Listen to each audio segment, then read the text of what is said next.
Hi friends, welcome to செல்வியும் சமையலும். நம்ம இன்றைக்கி பார்க்க போகிறது திணை மாவு பூரி.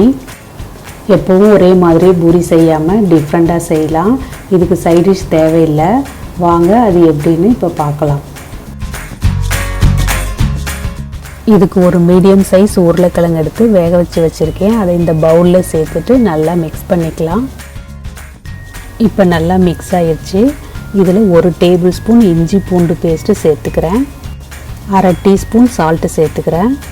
நீங்கள் உங்கள் தேவைக்கேற்ப சேர்த்துக்கோங்க.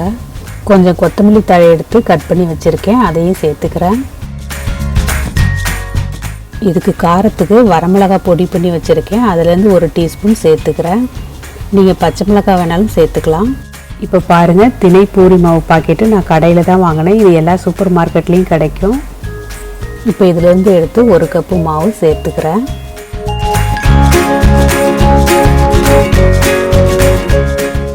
ஒரு டேபிள் ஸ்பூன் நெய் சேர்த்துக்கிறேன். இதுக்கு தண்ணி சேர்க்காமல் நல்லா பிசைஞ்சிக்கோங்க. அப்போ தான் நம்ம பூரி உருட்டி தேய்க்கும் போது எடுக்க ஈஸியாக இருக்கும்.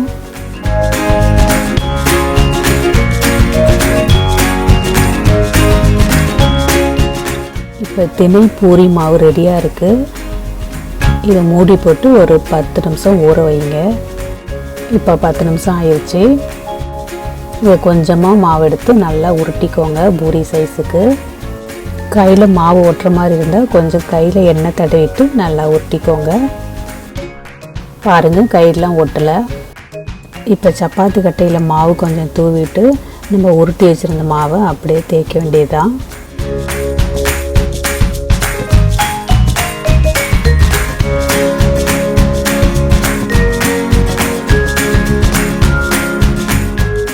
அப்படியே சுடலாம்.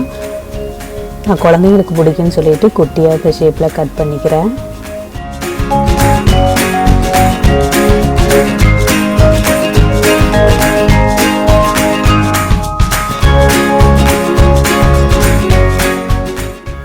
பாருங்கள், மாவு ஒட்டாமல் இருக்க முடியுது.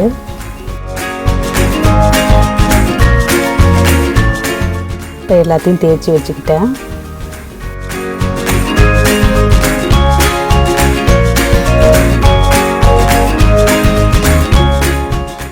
இதுக்கு ஒரு கடாயில் தேவையான அளவு எண்ணெய் ஊற்றி வச்சுருக்கேன். இப்போ எண்ணெய் சூடாயிருச்சு. இப்போ ரெடி பண்ணி வச்சுருந்த பூரி மாவை ஒன்று ஒன்றா சுடலாம்.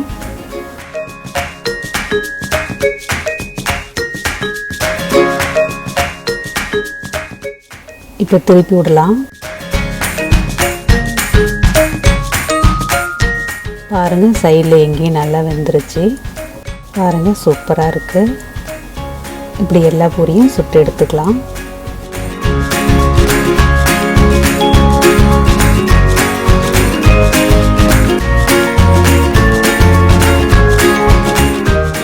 இப்படி செஞ்சு கொடுத்தோம்னா எல்லாருக்கும் ரொம்ப பிடிக்கும். குழந்தைங்களும் நல்லா சாப்பிடுவாங்க. இதுக்கு சைட் டிஷ் தேவையில்லை. அப்படி சைட் டிஷ் வச்சு சாப்பிட்டோம்னா ரொம்ப டேஸ்ட்டாக இருக்கும்.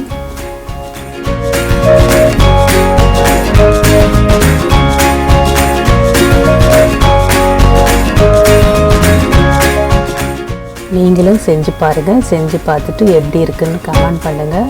இந்த வீடியோ உங்களுக்கு பிடிச்சிருந்துன்னா லைக் பண்ணுங்கள், ஷேர் பண்ணுங்கள். சப்ஸ்கிரைப் பண்ணாதவங்க சப்ஸ்கிரைப் பண்ணுங்கள். பக்கத்தில் இருக்கிற பெல் ஐக்கானையும் ப்ரெஸ் பண்ணிக்கோங்க. தேங்க்யூ.